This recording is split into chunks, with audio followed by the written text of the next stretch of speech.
विद्यार्थियों, बजट के अर्थव्यवस्था पर क्या प्रभाव पड़ते हैं, ये जानने के उपरांत हम बजट की संरचना के बारे में पढ़ेंगे। बजट की संरचना या बजट का स्वरूप।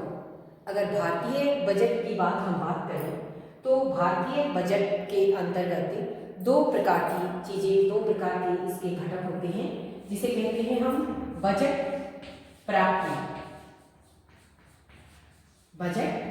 प्राप्तियां और दूसरा है हमारा बजट व्यय। तो जैसा कि इसके नाम से ही पता चल रहा है कि जो भारत का सरकारी बजट है उसके अंदर दो चीजें, एक बजट प्राप्तियां और एक बजट व्यय।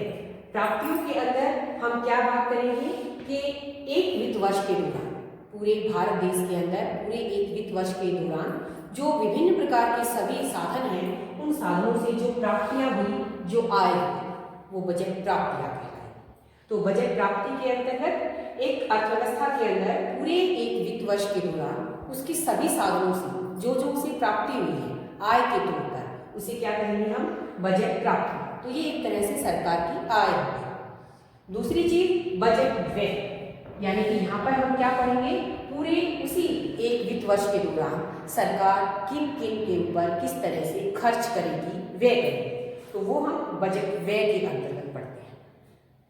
तो विद्यार्थियों, क्योंकि हमारा कक्षा के अंदर एक लिमिटेड समय अवधि होती है, तो इसलिए हम आज की इस कक्षा के अंदर जो हमारी बजट प्राप्तियां हैं, उन बजट प्राप्तियों को हम दो भागों में बांटते हैं और उन्हीं में से एक के बारे में ही आज इस कक्षा में हम पढ़ पाएंगे।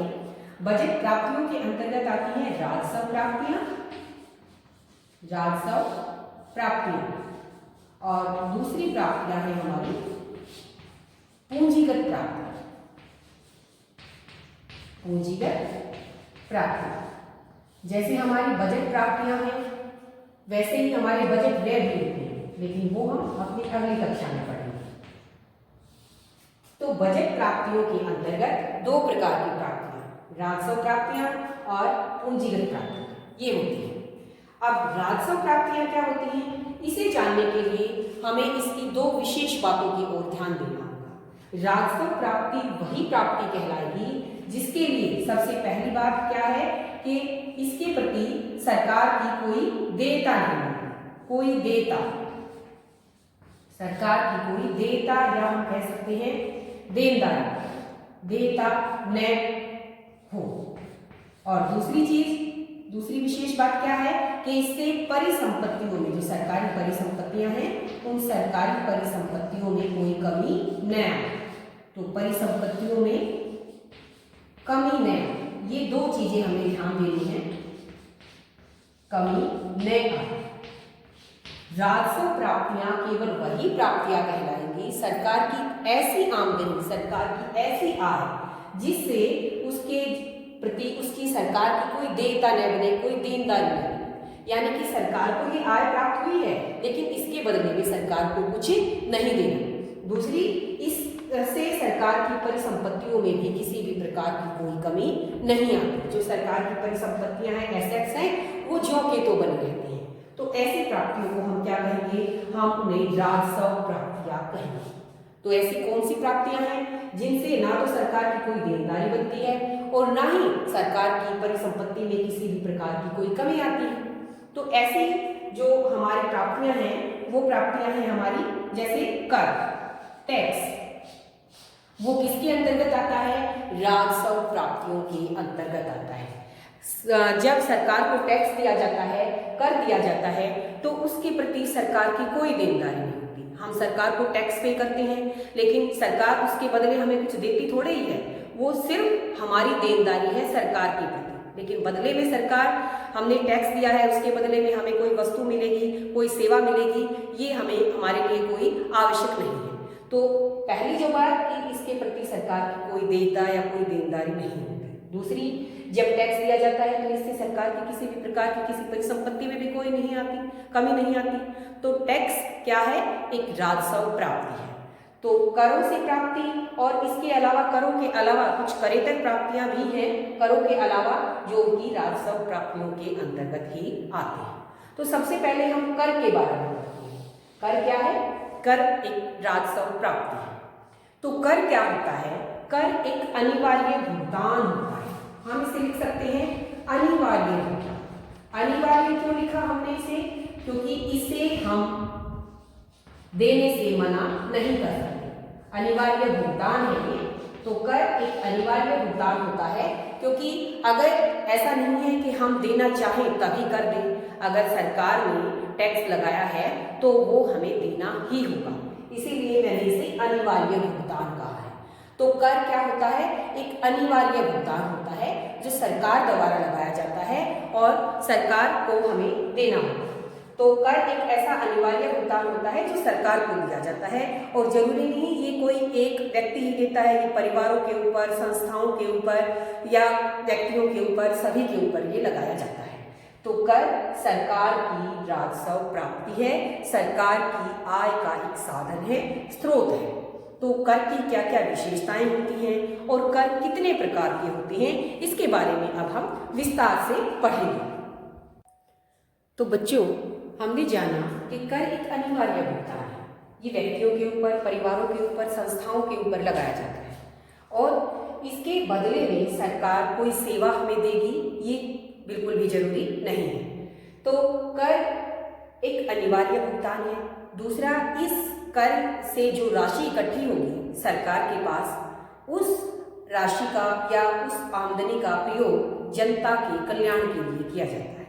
तो ये हमारे जो कर है, टैक्स है, उसकी कुछ विशेषताएं हैं कि कर क्या होता है? एक अनिवार्य भुगतान होता है, और करों से जो आय प्राप्त होती है, क्योंकि वो पूरी जनता से इकट्ठी हुई है, तो उस राशि का प्रयोग भी जन कल्याण के लिए ही किया जाता है। इसके अलावा जो लोग टैक्स पे करते हैं, कर देते हैं, उसका और सरकार जो जन कल्याण के लिए जो सेवाएं देती है, उनसे प्राप्त होने वाले लाभ का आपस में कोई संबंध नहीं होता। तो ये करों की विशेषताओं के अंतर्गत हम पढ़ते हैं कि जरूरी नहीं है कि एक व्यक्ति बहुत ज़्यादा टैक्स देता है तो उसे सरकार से सुविधाएं भी ज़्यादा मिलेंगी, या एक व्यक्ति बहुत कम टैक्स देता है या बिल्कुल नहीं देता तो उसे कोई सुविधा नहीं देगी सरकार। तो करों का और सरकार के द्वारा जो सुविधाएं प्राप्त होती हैं, जो लाभ प्राप्त होते हैं, उनका आपस में कोई संबंध नहीं है। जैसे सरकार हॉस्पिटल बनाती है, सड़कें बनाती है, तो उन सब का हम सब प्रयोग करते हैं। जो लोग टैक्स ज़्यादा पे करते हैं, जरूरी नहीं कि वही उनका ज़्यादा प्रयोग करेंगे।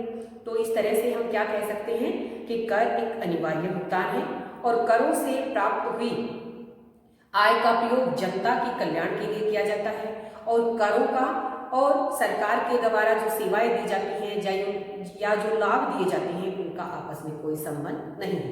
इसके अलावा कर या करों का जो भुगतान होता है वो व्यक्ति की अपनी निजी, उसका स्वयं का उत्तरदायित्व होता है कि वो सरकार ने उसके ऊपर टैक्स लगाया है तो वो सरकार को इस टैक्स को पे करे, इसका भुगतान करे, समय रहते करे।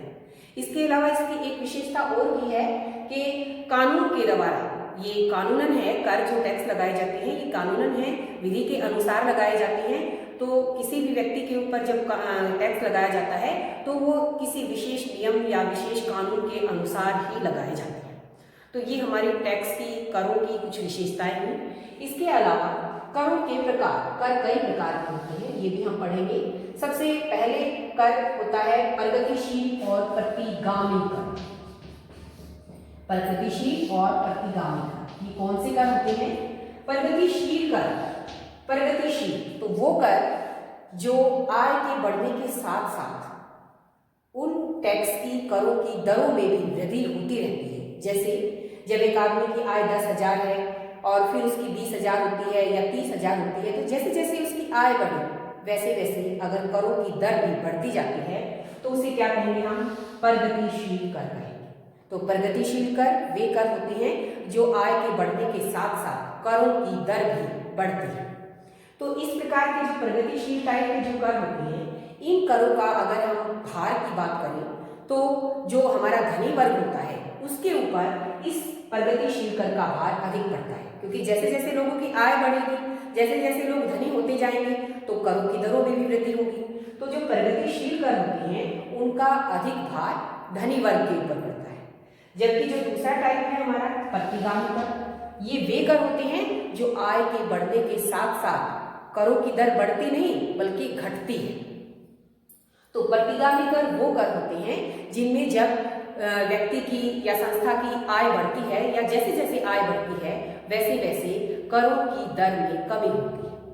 तो ऐसे कर भी होते हैं। ये कर तब होते हैं जब हम जो हमारा उद्यमी वर्ग है या जो हमारा उत्पादक वर्ग है हम उसे और अधिक उत्साहित करना चाहते हैं, प्रोत्साहित करना चाहते हैं, तो उनको ये दिया जाता है, कहा जाता है कि जैसे जैसे आय बढ़ती है उसके ऊपर टैक्स की रेट कम होती जाती है।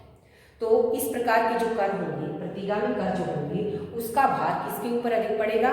जो निम्न वर्ग है उसके ऊपर। तो प्रगतिशील करों का वास्तविक भार धनी वर्ग पर अधिक पड़ता है, जबकि जो प्रतिगामी कर होती है उसका अधिक भार किस पर पड़ेगा? जो निर्धन वर्ग है उसके ऊपर, क्योंकि जो अधिक धनी वर्ग है उसके ऊपर तो टैक्स की रेट कम हो जाएगी। तो पहला टाइप हो गया हमारा प्रगतिशील और प्रतिगामी। करों का दूसरा प्रकार है प्रत्यक्ष व अप्रत्यक्ष कर। प्रत्यक्ष कर और दूसरा कर होता है हमारा अप्रत्यक्ष कर, डायरेक्ट और इनडायरेक्ट टैक्स। तो क्या होती है डायरेक्ट और इनडायरेक्ट टैक्स? डायरेक्ट टैक्स या प्रत्यक्ष कर वे कर होते हैं जो जिस व्यक्ति के ऊपर लगाए जाते हैं उसी को उनका भुगतान करना पड़ता है। हम इसे किसी अन्य के ऊपर टाल नहीं सकते। जैसे जो हमारा आयकर होता है, आयकर जिस व्यक्ति की आमदनी के ऊपर लगाया जाता है, मान लिया मेरी सैलरी के ऊपर जो टैक्स लगाया जाएगा उसे मैं ही उसका भुगतान करूंगी, मैं उसे किसी अन्य के ऊपर नहीं डाल सकती। तो इस प्रकार के टैक्स क्या कहलाएंगे? हमारे प्रत्यक्ष कर। वो कर जिसका करापात और कराघात, यानी कि जिस व्यक्ति के ऊपर जो कर लगाए हैं वही व्यक्ति उसका अंतिम भार भी सहन करेगा, वहन करेगा। तो उसे कहेंगे हम प्रत्यक्ष कर, जैसे आयकर। लेकिन कुछ कर हमारे ऐसे भी होते हैं जो जिस व्यक्ति के ऊपर लगाए जाते हैं वो व्यक्ति उन करों को किसी अन्य के ऊपर टाल सकता है। ऐसे करों को हम अप्रत्यक्ष कर कहते हैं। ऐसे कर कौन से होंगे? जैसे हमारे बिक्री कर है, उत्पादन कर वगैरह है, जो वस्तुओं की बिक्री के ऊपर लगाया जाता है। तो विक्रेता क्या करता है, उस वस्तु के ऊपर जो टैक्स लगाया गया है उस टैक्स को उपभोक्ता के ऊपर आगे सरका देता है। तो जिसके ऊपर टैक्स लगाया उत्पादक ने उस कर को आगे उपभोक्ता के ऊपर उस टैक्स को टाल दिया। तो इस प्रकार के करों को हम क्या कहेंगे? अप्रत्यक्ष कर कहेंगे।